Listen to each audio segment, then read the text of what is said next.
Daawwattoota keenya bakkuma jirtan hundatti nageenya keenya ka'oonni irraa buqqee isin haadha qabu isin jenna. Warra barana kabara hegeree jechuu hin daganne Eid Mubaarak. Tutee bagana gaan edee bagana gaa walitti deebinee asumaanuu daawwattootaa fi hordoftoota hegeree miidiyaatiin bagaa Iidal Arafaa walumaanuu geenyee jennaanii hundi keessanuu bakkuma jirtanitti naganni rabbi isin biraa jiraatu galatoo. Tole jaalata akkuma hundi keenya waliin yaadannoo guyyaa kaleedhaa konferensii bal'aa tokkotu onlaayinii irratti gaggeeffame. Konferensii kana warra kaabaa yookaan faannoodhaa fi warra TPLFtu qopheesse jechuun guddatee gaa warra illiitii Amaaraa warra Amaaraa bakka bu'aniitu konferensii kana qopheesse. Kana irratti immoo Oromoo warreen bakka bu'an yookaan aktiivistoonni hayyoonni siyaasaa Oromoodhaa gaggeessan adda addaatiis konferensii kana irratti argamaniiti jiranii. Mee konferensii guyyaa kaleedhaa gaggeeffame kana eenyutu qopheesse? Ajandaan isaa maaliif maal ture? Warri Oromoodhaa achirratti qooda fudhatanoo eenyu fi eenyu ergaan isaan silaa dabarsuudhaaf tattaafatan maaliif eenyuuf jalata jechuudha haa eegallume. Galatoome sute maaliif kun ifa bahaadha. Wanni kun amman eegalamne gaafa Jawhar mootummaadhaanis wal dhabee haa ta'u biyyattii keessaa bahe sossoo'insa kana eegale jechuudha. Warra gaafa san Jawhariif harka dhawaa tureetu akka hegeree miidiyaatti gaafa wanni san Jawhar mataa isaatiin eegalee miidiyaalee adda addaa kaabashaa irratti dhiyaataa ture. Haalli amma Jawharitti deemu kun Oromoo rakkoo keessa buusaa.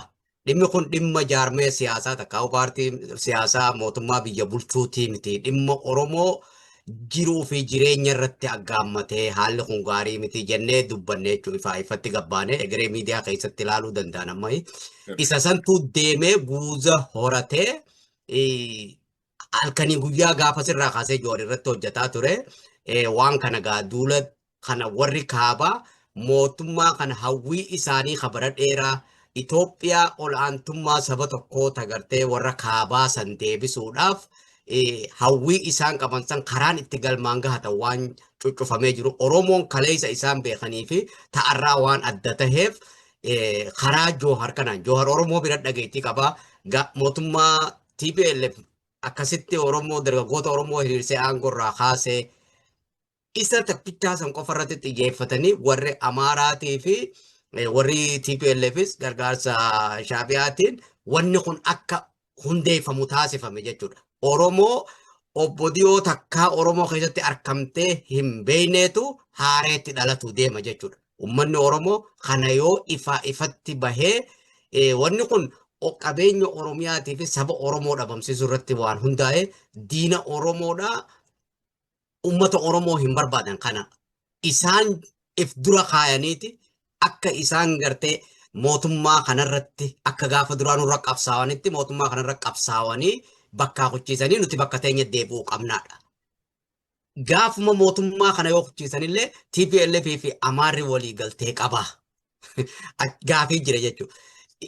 Eertiraan isaan kan akkamiin laalti? Dantaan isii as keessa maaltu laalama? Bakkattoota na jirri sadeenuu hamma Oromoo keessaa warra gartee dhimma dhuunfaa baadawee dhugaa dubbachuudhaaf dhimmi ammaan tana Jawhar faan xiiqiidhaan qabatanii deemaniin kan ammoo warri isaa waliin jiranis haa ta'u warra immoo gaara jiranis haa ta'u akka isaan lafa kaayanitti dhimmi kun dhimma Oromummaa irratti aggaammate malee dhimma Oromoo takkaahuu bu'aa buusuudhaaf aggaammate miti jeetiin ilaala. Maaliif xiiqiidhaan takkaahuu mootummaa aangoo irra jiru waliigaluu dadhabuudhaan takkaahuu immoo isaan bakka san jiraachuu hin qabaniidhaan takkaahuu isaan biyya gaggeessuu dandeetti hin qaban irratti waan hundaa'u malee kun diina Oromoo hubachuu dhabuu hin ja'amu. Kun xiiqii dhimma dhuunfaa na fakkaata. Dhugaan akkana laale akkana miidiyaattis haala kana fakkaata jechuudha. Tole galatoom warri Oromoodhaa kaayyoon isaanii dhimma dhuunfaa irratti hundaa'u malee kaayyoo jaraa waliin ergamuudha yookaan biyya jaraa waliin deemuudha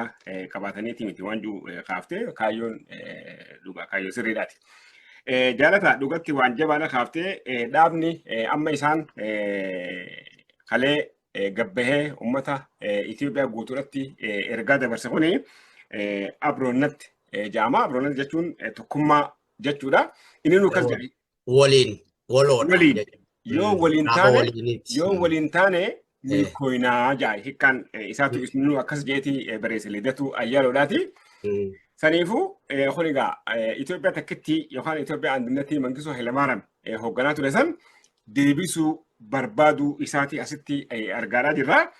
Amma gaawwanni nama ajaa'ibsiisu inni yaada akkasii qabaachuun dhugatti mirga isaati. Yani Itoophiyaa takkittiidhaa fi Itoophiyaa nuti kanatti qabsoofnee wareega hedduudhaas irratti kafallee Itoophiyaan tawwaloodhaan ummanni fedhiidhaan yaada irratti hannatee ijaarrate malee tadriqiidhaan tokkummaadhaan uleedhaan ajjeechaadhaan cafaqanii walitti fidantuuni hin taatu waan jirutti Tigrees qabsaawaa turte Eertiraas qabsaawaa turte Oromoos qabsaawaa ture sabaa sablamoonni biyyattii hundinuu qabsaawaa turanii sirna suni dhibbatti 1991 jijjiiruun dandeehameetii ture.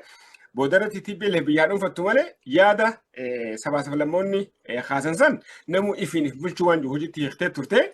Oromiyaan akka Oromiyaadhaatti kophatti afaan siidhaatiin caffee ifii hundeeffatteen mootummaa ifii jaarratteen bulaa jirti. Tigraayis akkasii if keessatti Oromiyaan mootummaa uummanni filateen bulaa jirti. Kun waan kophaati. Ammoo wanni hojiitti 1991 hiikame san amma jarri amma dhufe kuni waan sun guutumaan guututti warra haquudhaaf deemu tahuu isaaniitti argaa jirra. Amma gaa Jawhar Mohammad wanti nuti argaa jirru yaada federaalizimii biyyattiin ittiin jirtu sun yoo ifatti illee baasuu baate akka mormuu barbaadu yookaan akka yaadni sun dhabamee Itoophiyaan takkittiin Mangistuu Hayilamaariyaam hoogganaa ture san akka deebitee haaraan ijaaramtu yaada sun qabaachuu maaltu ragaa ta'a warra amma abroonnatti jedhamu kanaa waliin caasaa lafa jalaatiin ijaarame sadarkaa gabbaanii uummatatti waa himuu kanatti qooda fudhachuu isaatu namatti mul'ata. Inni biraa Profeesar Iskeel Gabbisaadhaati. Profeesar Iskeel Gabbisaatiin yaadu sun qaba jeetiin shakka maaliif gaafa 2018 biyya ture osoo mootummaan haarayaati naannoo Tigraay deeme Tigraay wajjin konnekshinii uummatee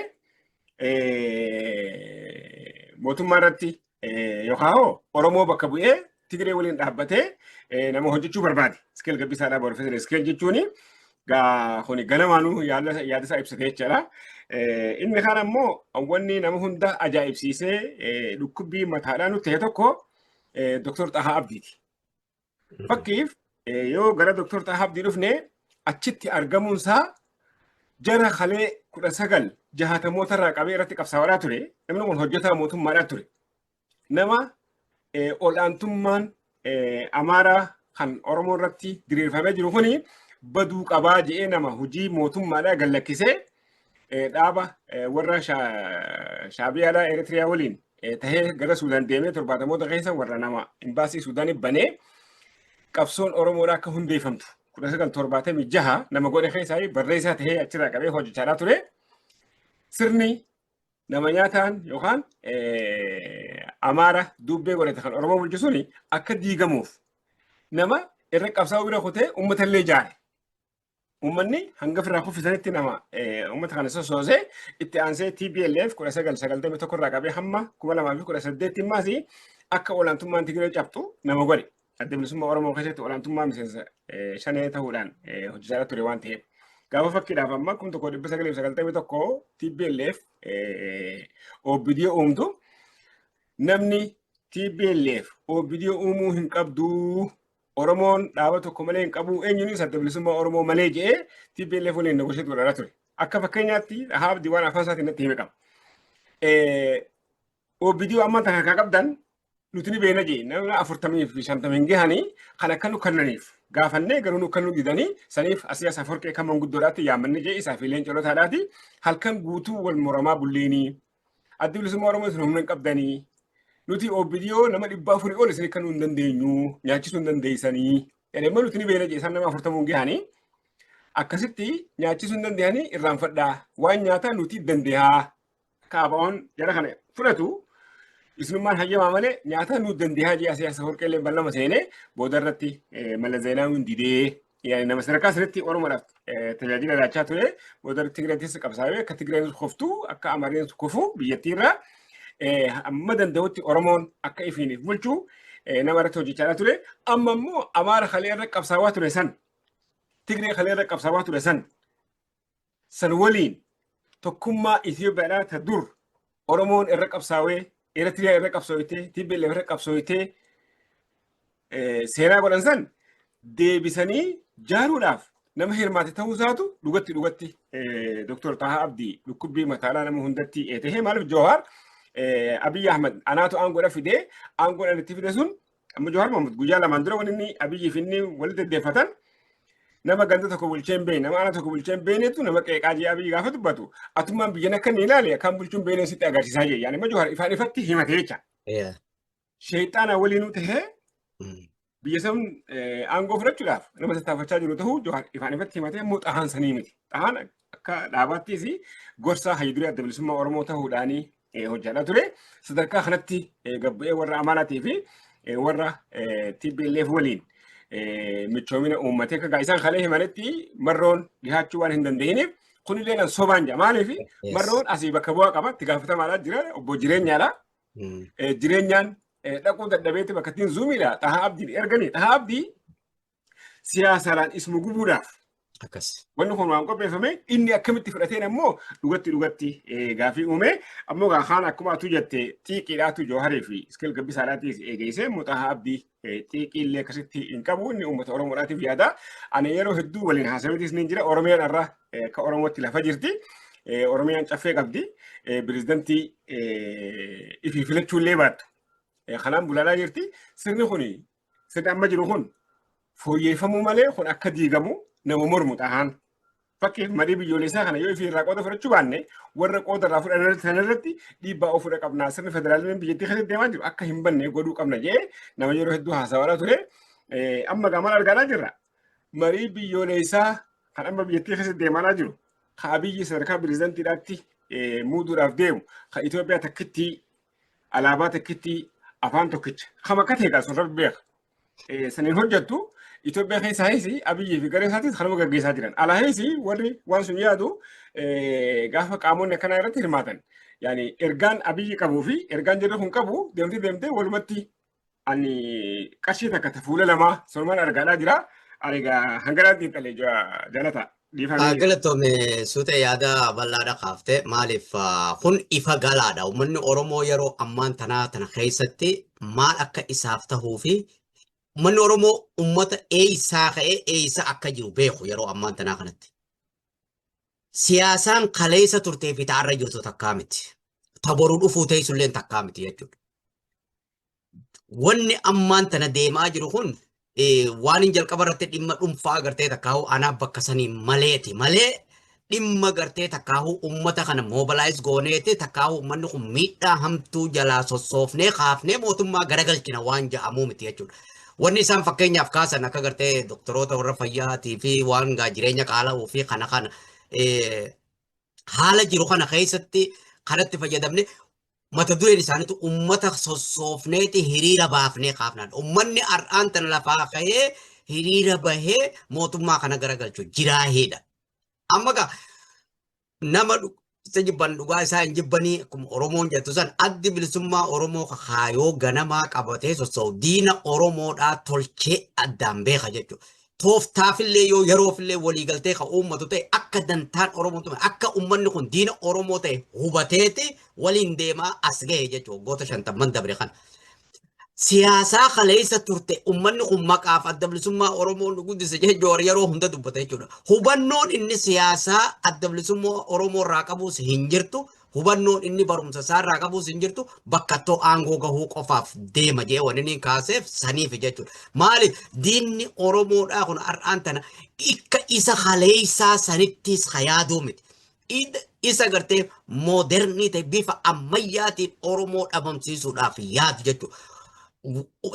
Sabni Amaaraa takkaahu warreen Oromiyaa keessa jiraatan akka jiranitti bakka jiranitti akka uummata Oromoo itti lafaa qaanii gaafa haalli mijateef dhabamsiisan irratti uummata hojjetu uummanni amma jiru kun. Olaantummaa zammane kaasee achirratti dabarse sanirraa waa hubatuu danda'u qaba. Waltajjii isaan keessa ta'an Oromoo maqaa Oromoo himatanii keessa ta'an san irratti olaantummaa Amaaraa tuqamtee dubbataa ture jechuudha. Isaan achi keessatti dhimmi Oromoo miidhamee fi Oromoo kan Abiyyi Ahmad irratti fuulleeffataniiti Jawaharii fi iskeelis ta'e wanni isaan bakka sanitti dubbataa turan jechuudha. Kun waan waraabamee jiru miidiyaa riyootiitu gaggeesse waan kana. So kana keessatti haalli jarri kun itti deemaa jiruu fi addi bilisummaa Oromoo wanni yeroo hunda humnaafis ta'uu baate ibsa irra baasuuf gaaga'ama inni fidu waan hubateef muuxannoo siyaasaa hubannoo siyaasaa waan qabuuf jechuudha. Uummanni kun bifa aktiivistiitiin takka bifa siyaasaa beeynaan lafaa kaanii adoo hubannoon jiraate rakkoo Oromoo irratti as deemtu tan teessuma taa'an san irratti yoo laatte akkaataa itti isaan liqimsamanii ta'an san bar Oromoon isaan sadeen san qofa yoo fakkeenyaaf fudhanne jechuudha. Beektonni Oromoo isaan sadeen qofa. Oromoo miliyoona 60 bakka bu'ee namni waan akkasii irratti hirmaatu waan waloo irratti hirmaatu. Iskeelii fi Jawaarii fi Takkaa'oo Abdiiti. Fakkeenya yoo fudhanne Abdii ergaa biraa fudhateeti isaa dhaqu wanni sun akka yaada isaan ta'in akkaataa isaarraa ni mul'ata ammoo haa ta'u warri waan kana jalqabarraa kaasee ummata kana guuza baasee dirmachuu yaammate Jawaarii fi Iskeeli Profeesar Iskeeli jechuudha. Maaliif kana godhan ummanni kun aflee isaaniif qaratan waan hin beekne ummata warra kaabaa kana. Abiyyi caalaa namni beeku hin jiru. Amma durallee dubbadheetiin ture waan kana. Yoo afaaniitis, yoo wajjin nyaachuutis, yoo soddoomuutis haa ta'u, yoo waliin jiraachuutis haa ta'u namni abiyyi caalaa beeku hin jiru. Ummanni kun ummata abiyyi gaafa inni gad dhufe nabiyyiidha je'eenii faarsaa ture lafa tureetu sakandii keessatti yuutarnii godhanii gaafa dhimma ifii barbaadan argan. Qabsoon jaarmayni kun wanni irra ijaarame Oromummaa dhabamsiisuudha. Oromummaa fi Itoophiyummaatu qabsoo jiramma. Amma Oromoodhaatu aangoo qabatedha. Isaayyaas Afwerqii waan gabbahee ibsa inni gaafa waggaa 34 isaanii irratti waan dubbate miidiyaa keessa jira. Kun Oromummaa irratti jarri kun amma afaan gabaabaan akka namaaf galutti yoo dubbatan taate akka siyaasaa akka nama hundaaf adda bahu yoo lafa keenyu taate duula Oromummaa dhabamsiisuuf jaarameef guuza oolan jechuudha. Maaliif? Akka qottootan qottoon jalluma keenyaan nu dhabamsiisee nu ciree nu fixee sani jechuudha. So isa san fakkaata kun. Galatoomi jaalata hedduu qabxii jajjabduu haaftee ani egaa bakka lamattiin fuudhee waan jara kana ilaaluu barbaada. Tokko tajara keenyaa tana dura haafinnu tajara keenyaa Jawhar Iskeel Xahaa Abdii Xahaa Abdiitilleen minbara aktiifiidhaa miti ABO boodhaaf. Allahumma gaafa Taanzaaniyaa deeman akka manguddoodhaatti yeroo jajjabaas ni qabna. Sanuu jarri achitti diduu odeeffannee jirra. Maaliif qaama wajjin walolaa jiru dirree jira. Qaamni sun yoo dhufeen hirmaatiin qaama Atalantaa fi Joorjiyaa jiraatu waliin maaliif haasofne yaa'ee akka jarri mormee kaasan kanallee dhageenyee jirra. Aktiifiidhaa miti. Sila ammoo warri kalee kun warri Amaraa kuni ABO KFO ABO WBO jarmee Oromoo keessaa 3 sila yaammatanii la ummanni Oromoodha bulchiinsa Amaaraa jala kufee bulchiinsa Tigree jalattis kufee jechuun dandeenya. Garuu kun hin jiru. ABO'n hin jiru, KFO'n hin jiru, ABO WBO'nis hin jiru jechuu dandeenya. Osoo jiraate jalmarroon jireenya ergata. Maaliif jireenya jechuun qulfiin jaarmee isaanii isa. Asirratti ABO WBO'n gabbaa'ee keessan jiru jee ibsu danda'amanii hin dandeenyu. Maaliif kun shira Oromoo irratti dalagamu keessa. Bereeda amma itti gaafatamaan hawaasaa fi jaarmayaa cichaa goobaa waan kana akka gaadhunfaatti bareessuudhaan mala waan kana akka keessa hin jirre ibsee garuu jechuun kiyya Xahaa Abdii jara akkasitti dhibbatti bakka bu'ee yaada sunni ibsee jechuun dhugatti ni ulfaata tokko isa kana. Waan Oromoo jaarmaya tokko bakka hin bu'iniin waan jaarmaya hin qabneen diras dhiibbaa akkasii fiduu hin danda'anii ifumaaf akka jaartii malee firra gubdee kun amma naa baree jettee san yaani waan akkasii if mudanii ja. Sababni innis maaliifi Oromoon isaan ergate Oromoon Jawhar ergatee deema Amaaraa waliin haasawii jettee hin jirtu. Oromoon Xahaa Abdii ergate hin jirtu. Oromoon Iskeel Gabbisaalaa ergate hin jirtu. Silaa kanarraa ifii walitti dhufanii Oromoon maal godhuu qaba? Road maappii baafatanii Oromoon ifii maal godhuu qaba? Alagaa waliinoo maal hojjechuu qaba? Ja'anii osoo pilaan akkasii lafaa qabaatanii yookaan jaarmee wayii lafaa qabaatanii sanarratti Amaaraas, Tigreedhaas, Gambeellaas, Benishanqolis, Sabasabaloota biyyattiidha hunda yaammatanii. Maaliif sabni guddaan si hogayyuu nama guddaadhaatu nama yaama malee amma fakkiif obboleeyyan maahu obboleessi guddaan osoo jiru obboleessi xiqqaan faamilii walitti hin yaamu. Haganda ollaa walitti hin yaamu. Balisi guddatu mirga san qaba. Yani mirga Jawharii fi Iskeelii fi Xahaa Abdii mirga uumaadhaan rabbi saniif kenneehu gallakkisanii Tigreen yoo dhufte miliyoona 3 yoo raayyaa fi asaba irraa murtee Amaarri miliyoona 12 himatu yoo sirnaan lakkaawame miliyoona 6 ta'u Oromoo miliyoona 80 mirga kana mulqanii deemanii jaraa wajjin afeeraa dhaquu waan ammaatti lafa jette sanii antiqashoo yaada sanii kan dhabuun qaba. Maaliif Jawharii fi Iskeelii fi Xahaa Abdii jara yaammatanii tiimiti. Jarri keenya afeeramee dhaqe. Akkuma OBDO deeggarratti uumamtetti duyda Jawharii irratti, duyda Xahaa Abdii irratti, duyda Profeesar Iskeel Gabbisaa irratti biyya teenya qabachuudha. Booda aangoo gola eegdota kannanii fi ni fudhadhaaf eegda kannanii fi booda irratti gara fudhatan. Hidhatti guuruudha. Kana malee hiree isaanii kana achi waan biraa takka illee hin qabu. Tajara Eertiraatii fi tajara Tigireetiin si deebi'a. Asee safar qedhaa duuba jira haa jennu. TPLF fi Eertiraa jidduu diinummaa hamtuudhaa jira. Diinummaan maali? Hamma TPLF naannoo kana jirtutti Eertiraan hin qubattu. Maaliif? Polis jaartii Ortodoksiidha. Afaan afaan Tigiree dubbatanii Eertiraa keessaas Tigiree jarri sun warri Aksuum obboleeyyan keenyaa jedhu jira. Asee safar qeen uummata sun cafaqee bulchuudhaaf TPLF waan jirtuun hin danda'u. Saniifuu TPLF uummatuma Eertiraa kana cafaqee bulchuudhaaf TPLF dura achii baduu qabdii nama jedhee yaadu waan ta'eef Tigireedhaaf meeshaa kanneen akka isin Itoophiyaa dhuunfattu godhee harii aan akka isin humna taatu ni godhaa waan jiru gubii gatti kana hin godhu. Gara Amaaraa dhufna. Warra Amaaraa maali yaada tokko tokko kan itti isaan deeggaruu jira. Amma Zammaneet haa ta'u, Iskandar Naggaadhaa haa ta'u, warra amma Abiin qabiyyee jiru haa ta'u, Eertiriyaan waldhabbii Oromoon Finfinnee keessatti fi walirra ooftuun ni Eertiriyaan kuttee achi dhayxee waan ta'e kan tolchanii beekan. Eertiriyaan deebitu malee warra jiru. Amma Zammaneen Eertiriyaan Itoophiyaa deebuu qabdii warra jiru. Yaada kanatti isaanii ni deeggara. Ani bilisummaa Eertiriyaadhaa hin fudhadhuun. Maaliif hin fudhanneen? TPLF isii nama miliyoona 5 hin qabne nama miliyoona 120 bahara dhorkiteen. Silaa kana addi bilisummaa Oromoo gaafa biyya jiru sun kan galaasaa fi leencodhaan hoogganamu silaa mormuudhaa ture. Hin mormine bilisummaa Eertiraa dhaqanii dhugoomsanii warri Amaaraa immoo Eertiraan akka deebitu. Jibuutiin akka deebitu illee mormanaa jiran. Kanarratti isaaniin deeggaran. Ammoo jarri Eertiriyaan akka biyyatti deebitu. Itoophiyaa deebitee tokkummaa akka Mangistuu Hayilamaariyaam gaggeessaa ture. Warri uumuu barbaadu. Asii safar qeenni deeggaraa hin kunillee manaama. Saniifuu Eertiriyaa fi TPLF fi Amaarri yuunitii waliin uumanii mootummaa haaraa Itoophiyaa irratti ijaaruudhaaf ni milkaa'anii wanni jiru. Ibsobuu yoo ta'e malee hin milkaa'u. Garuu yeroodhaaf burjaajii uumanii ni uumane. Isa kanaan arkee galatoomi jalata. Galatoomi yaada reefu santi reessuuf qaate yaada siin addaa itti sana bari yaadni an kaase jarri kun isaantuu warra Amaaraa kana yaame adoon ta'e guuza Oromoo dhabamsiisuudhaaf deemutti hirmaate jarri keenya. Sirri guuza Oromoo dhabamsiisuu deemutti hirmaatan dhuguma. Itti hirmaatan jechuudha. Maaliif itti hirmaatan isaanii gabbahee miidiyaa Iskeelis miidiyaa Tigireetii fi Amaaraatii fi hundarra dhaqa. Jawhariis akkasitti dhaqa. Ilaalcha isaan qaban laalaniiti guuza yaammate jiraa yaammate. Laal dubbii akka adda baatuun barbaadu bakka sani. Isaan humnatti amantii jara kana bira qabaatanii jarri guuza bahuufuu hin qaban. Oromoo bakka bu'anii ta'uu Oromoon isaan bakka buusee sossoohan jaarmee qabaatanii hin jiru.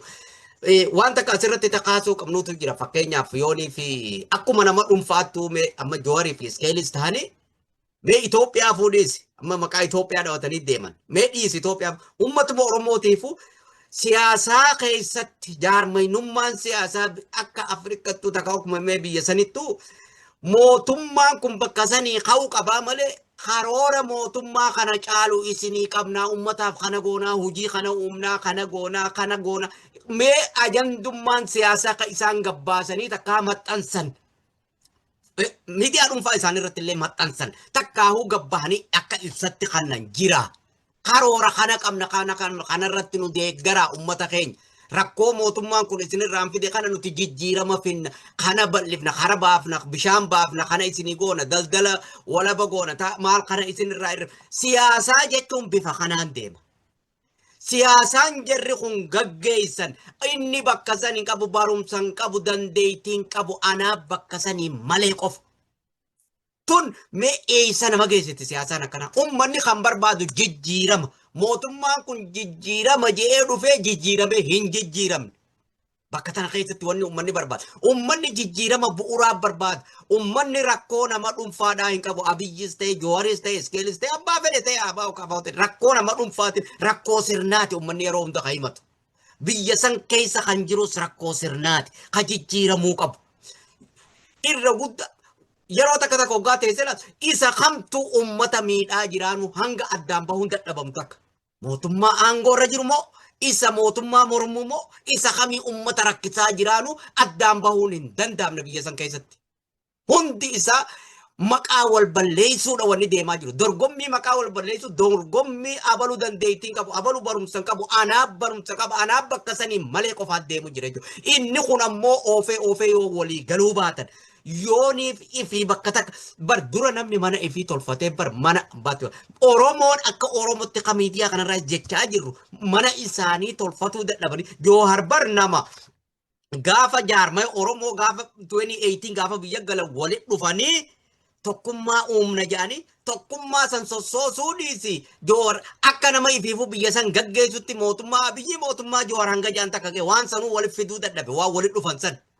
Isaafi lammaa magarsaa ta'e abaa'oos kaafaa'oos hunda ta'e kamaal galchuufaan keessa jiran jechuudha. Ifii barsantii meeqa fudhatanii nuu kana kannanii nuu maal godhan jedhanii waan san achitti adda facaasan jechuudha. Namni ifiifuu jidduu ifiitii waliin galee waraabeessatti dhaqe kun leencaan dheessatti waraabeessaan dheessan leencaa afaan bu'uu jaama akka bahimaa isa Oromootti.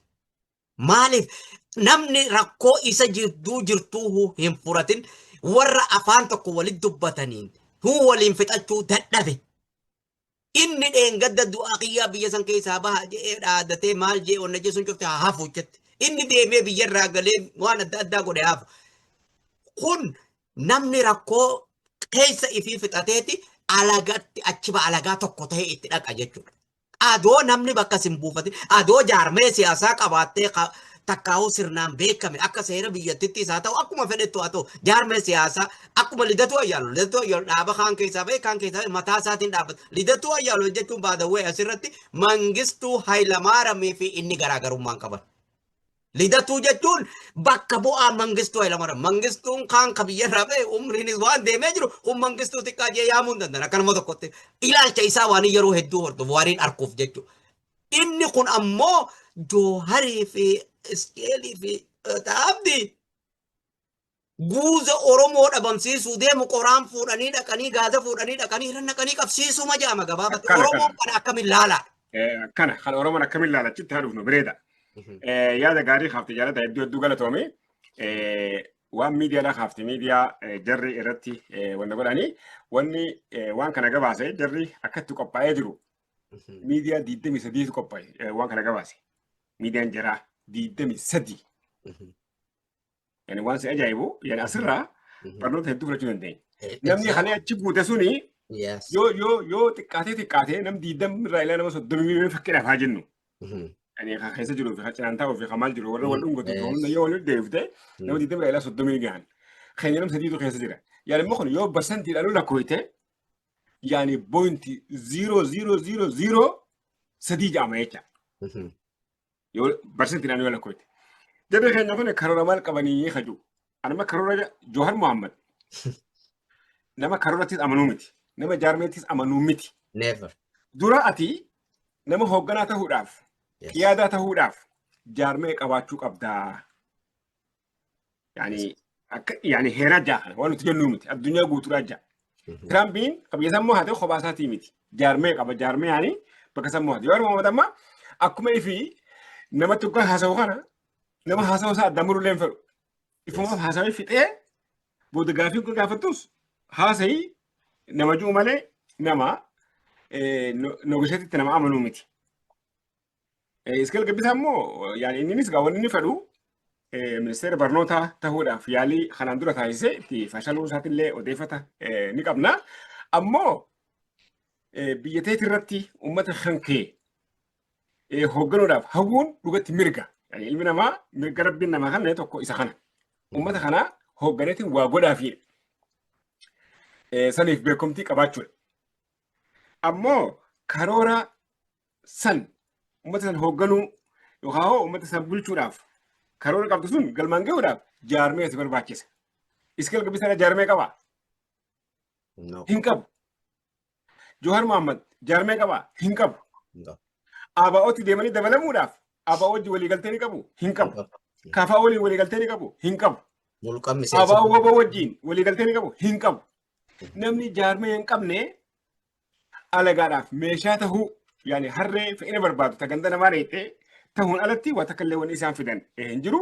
Kana immoo uummanni Oromoodhaa. Yani uummanni Oromoodhaa beekee kanaan dura shira hedduu balaaleffatee uummanni Oromoodhaa fashalsiiseen. Yani fakkiidhaaf shirri hedduudhaatu afaan Oromoo irratti Oromummaan raawwatame Abaacaa jedhamuudhaan kan beekamu afaan Oromoodhaa kuni lakki laagaa maara jeete ittiin eegala kan jiru kun shiraa beekunis. Uummanni Oromoodhaa guyyaa muraasatti hin fudhanne akkasitti balleesseen. Gaafa kaan afaan Oromoodhaa kanaa miti kana ta'uu qaba jemmaas qaamni biraa maallaqaan bakka garagaraatti waa gurguruudhaaf yaale kanaas uummanni keenya sa'a 72 keessatti fashalsiiseen. Uummanni keenya amma warra yaani madantaadhaaf fedhiidhaaf maallaqa jecha amma barfeesar iskeel nama akaadaamiidha nama hojjetee jiraachuu danda'u. Yani hojiin qabu qabu isaatu nuti hin beekne. Yani namni hojii qabu namni ifiin hojjetee bulu akkamitti deemee alagaadhaaf ergamaa ta'an dhugatti kunuu gaafe kun xiqqeenya Johaar Mohaammed hamma ammaatti wanni inni godhaadhaa jiru nama qabsoo Oromoodhaatiin maallaqa horate yookaan dinagdee horate yookaan tujjaare tokko isa kan baanee 22 qaba amaree sun illee kun soba waan akkasii illee fudhannu amma akka fakkeenya waan isin mukeessa eelemuu qilxuudhaa nama maallaqa Yamaniidhaa hagaafa sanii diinaara 8,000 baasee meeshaa waraana achirraa fe'amtee ilaa bordoddee dheettu nama godhe. Maallaqni 8,000 gaafasitti maallaqa Ameerikaadhaa 8,000 ja'a. Qabsaa'onni keenya hedduutu akkasitti dinagdeedhaan lubbullee itti khasaare. Johaar Mohaammed ammoo itti fayyadameen. Yani qabsoo Oromoo nama itti fayyadameen. Yani kana uummanni Oromoo fedhiidhaan godhaafii jira. Kitaabas gaafa gurguru fedhiidhaan rabbitachaadhaa jira. Ammoo gaafa fedhii isaatiin ammaas deemee Amaaraaf ergamaa ta'u dhugatti yani ifiif dogoggora seenee kana egaa uummanni Oromoodhaa akkamitti akka ilaaluu qabu. Asirratti dhiifama asirratti yaada Johaar kanaan deegara jeetiif fudhadhe. Asirratti Johaar waan jee qaba isuma santu jirra oola.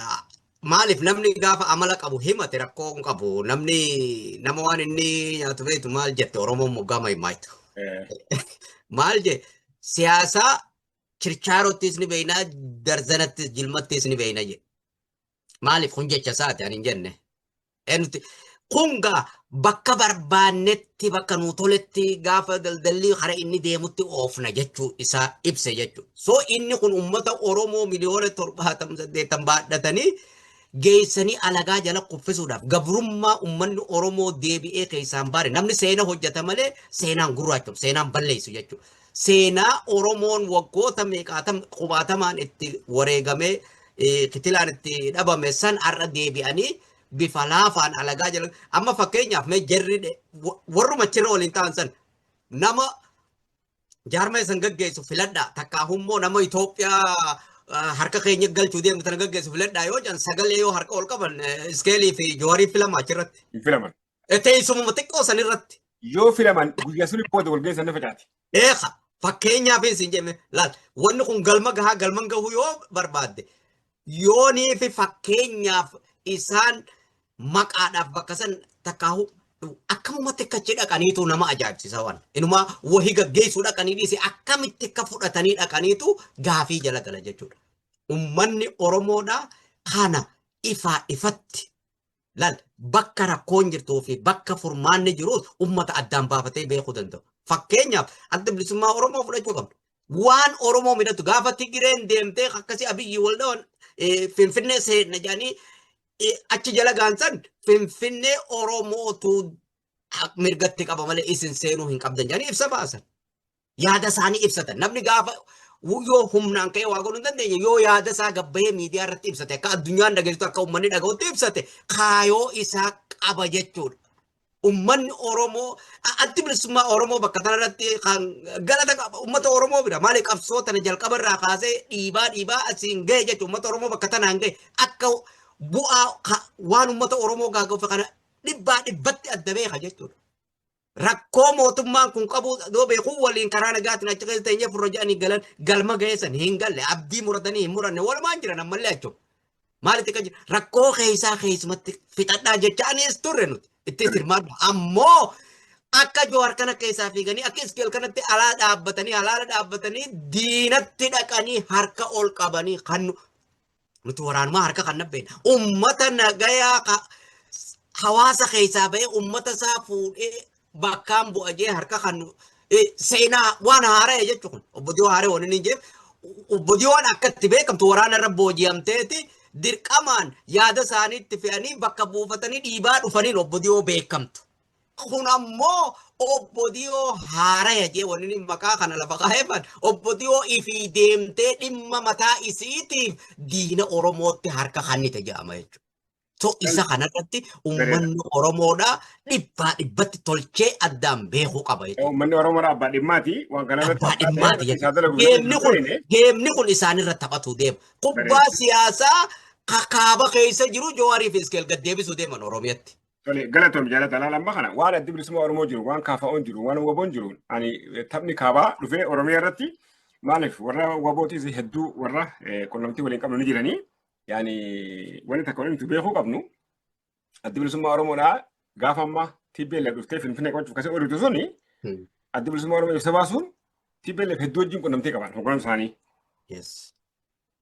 Yani hedduu rifatan isaan maal seenan kan Oromoon ishee ililchee kota isin bulchaa akka jiru barbaadan turanii addi bilisummaa Oromoo akkas jechuun hedduu isaan rifachiisee tokko akka deebi'an kan godheehu waan addi bilisummaa Oromoo ibsa inni baay'isan addi bilisummaa Oromoo uummata bakka bu'a. Fiilingii ummataatiin waan dalaguu fi waan sun godhuu danda'e. Inni amma ati kaaftee hedduun OBDO hayyuu kana kaafte. Amma gaafa OBDO'n TPLF uumuu suni kabiyya bulchaa jiru Mangistuu Hayilamaariyaam. Mangistuun maqaa Qayyii Shibbiriin Tigree fi Eritiriyaa fi Oromoodhaas wal maqitaa fixe.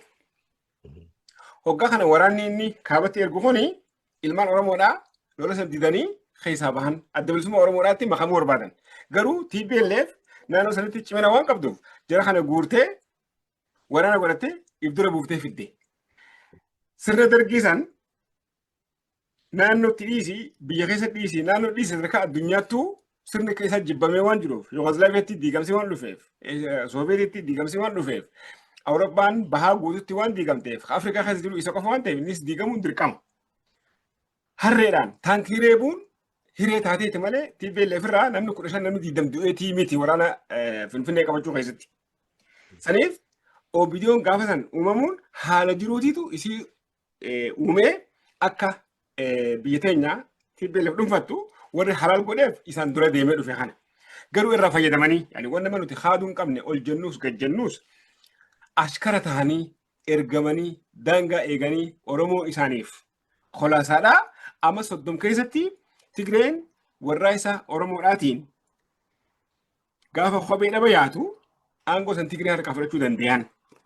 Amma uummanni keenya bakkatti olaantummaa waan jedhanii jira. Itoophiyaa keessatti Tigreen olaantummaa biyya san bulchuudhaaf barbaaddi. Amaarri olaantummaa biyya san bulchuudhaaf barbaada. Oromoon olaantummaa biyya san bulchuudhaaf barbaada yoo wajjin jireenyi ta'e. Yoo wajjin jireenyi hin taane Oromiyaanis Oromiyaa isaa fudhatee kophaa kutuudhaaf kuni yaada irraa nuti uumnee miti nuti finnuu miti yaada duraanuu lafa jiru. Tigreenis yaadni siidhaa duraanuu akkasii lafa jira. Eritiriyaan kutteetu jirti. Warra Amaaraas akkasitti Amaaraa Hizbochiin Amaaraa Maarrimanis akkasitti lafa jira. Ammoo biyya tana waliin bulchuu keessatti gaafa dura olaantummaa qabaachaa ture Amaaraa humnaan qabaachaa ture sun dinnee jiramtiisi wanni akkasii waliin deebiti hin deebitu Oromoon isaan eeyyamu. Ammoo Amaarri olaantummaa Oromoodhaan ni fudhata. Hin fudhatu. Nuti wanni jennu hin fudhatu. Garuu heddumina namaatiin yoo kan dimokiraasii irratti amanu tahee filmaata waliin seennee biyya sun keessatti olaantummaan Oromoodhaa dhufuu yoo danda'e qofa biyya sana keessatti wajjin jiraachuu hin danda'amu. Amma immoo warra kaabaatiif yookaan Amaaraaf yookaan Tigreedhaaf yookaan ashkara ta'e yookaan Iskeel ashkara ta'eedhaaf tokkummaan dhufu hin jiru. Yani kuni ifumaan if gubuu jedhama Oromoon bu'aa hamma amma argate hannuudhaaf yookaan dabarsee laachuudhaaf qophiidhaa miti.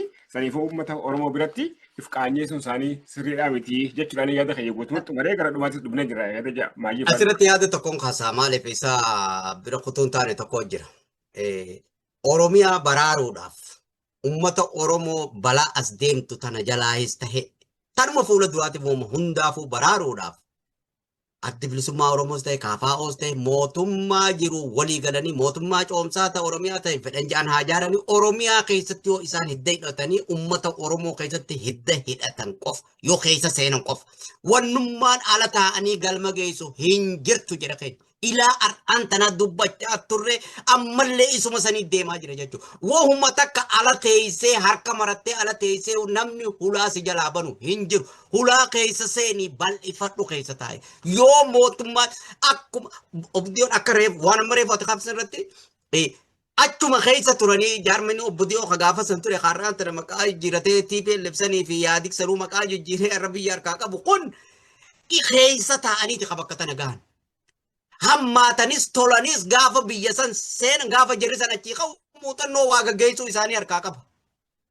Namni alarraa dhufee waan biyya takka takeessan beekne humni waraanaa ta cabxee takkaahuu biyya san dhuunfattee waraanni biyya qabee gaggeessuu hin turre. Mootummaa jiru keessaan burkutaa'ee mormii ummataatiin alaa keessaan Oromoon itti walii galtee warri ar'aan tana ol aantummaa Itoophiyaa jiru fi warri maal jiru kun mangisti bacaacaa taa'aa warqum jechaa turan. Iyyansaan karaa irra ba'uun hiriira ba'uun mootummaan hin kufu jechaa turan warri Amaaraa. Booda keessa deemanii karaa dubbiin deemtu harkanii nuti ni jirra jedhanii lafaa ka'an malee.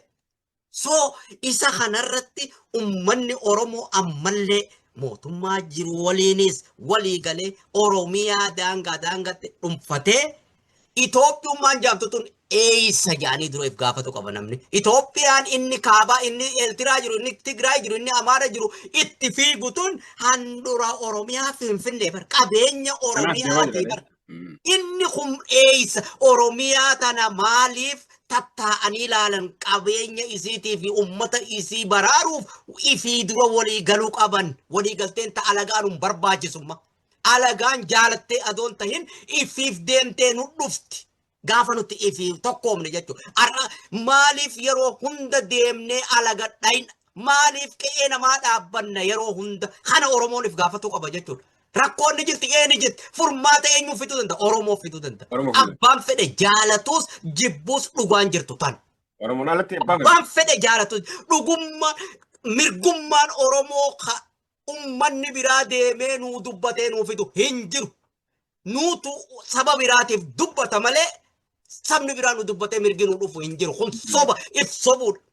Ni beeyna jedhanii gabbahanii jaartiin kabiraan hin beekne kitaaba dhiixeessanii malee arra Jawaarii fi Iskeelis ta'e abbaa fedhees ta'e Oromoodha karaa alagaa tokko alagaa gargaarsifannee dhufnee abiyyichi kaafnee aangoo qabannaan Oromoodha hanguma jiru dhabamsiifne jechuudha afaan namaa galuun. Galatoomi jaalata amma gara dhumaatti dhufnee jira anillee yaaduma kan kana deeggareetiin fidadhaa. Oromoon yoo ifii walii gale Oromoon dhuga Amaaraas Oromootu jaaruu qaba. Yes. Tigreedhaas Oromootu jaaruu qaba. Maaliif ati jiraachuudhaaf yoo Somaalee ati jaaruu hin dandeehin yoo Eritiriyaa ati jaaruu hin dandeehin yoo Amaaraa ati jaaruu hin dandeehin Oromiyaa keessa jiraachuu hin dandeessu. Maaliif nuti jaarraa dabran keessa akka itti baharatti dhabnee akka itti lafa gurguddoo tan hundatti dhabnee araan tana lolli Baalee keessatti deemaa jira. Baalee keessatti. Yes. Yaani Johaar Mammal kanaa hin dhageenye moo na dhibu jiraan. Warri faanoodhaan wallagga dhuunfatan jechuu dandeessa. Iskeel gabbisaa kana hin dhageenye jechuudha. Akkamiin nama lafatatti humnaan dhuunfate. Tahaa abdii yaani wallaggatti gaafa mucaa waraana bilisummaa Oromoodhaa morma muranii ittiin dhiichisan hin dhageenye jechuudha. Gammadoon ajajaa kanneen fidee machi dhaqe jechuun waraanni zammana kaasaayedhaa gaafa ilma Oromoodhaa morma muree ittiin dhiichisu gaafa Basmaa'am Quddus jedhee nama akka re'eetti ciibsee qalu gaafa lafa Oromoodhaa dhuunfatu an bakka kasii hin dhaqu maaliif yoo Oromoon ifii wal tahee adda bilisummaa Oromootti haa makamanii yoo jennan hin makaman garuu jaarmee haa uummatanii jaarmee kam jaarmee adda bilisummaa Oromootti waliin dalagu. Yes. Nuti wanni jennu adda bilisummaa Oromoodhaa arraan tana isa jira biyya jira hayyama guutuu qaba. Yes. Mootummaa akka hantuutaa keessa seenee miseensota isaa dabbaloota hunda karaa gargaarteen mootummaa keessa naqee jijjiirama fituu barbaannaan keessan nyaatee uummata irraa fonqolchee jijjiirama ifii barbaadu san biyya irratti caasaa san diriirsuu dandeehaa achitti yoo makamanii waan kana hojjetan irra gaariidha. Ammoo alagaadhaaf askara ta'uu kana yoo dhaaban gaariidhaan jechuu barbaada jaalata fixatiin jira kanaan qophii biraatiin hamma walitti deebinutti nagayaan nu tura torban gaarii qabaadhaa achumaan warra baranaa kabara gareetiin isin ja'a.